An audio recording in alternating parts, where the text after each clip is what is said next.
For this guide, no tools are needed. Upgrading or replacing RAM on HP 840 generation 1 and 2 is super simple. You just need to move top slider to the right and now you can remove all bottom cover. Here you can see two RAM slots.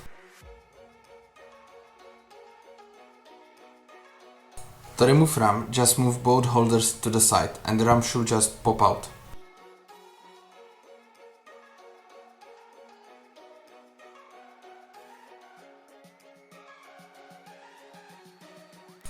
Now we can put new RAM back to the laptop. Align RAM with the slot so it will easily slide together. Don't use too much force and slide it in an angle. Now you can just push it down and it will lock in place.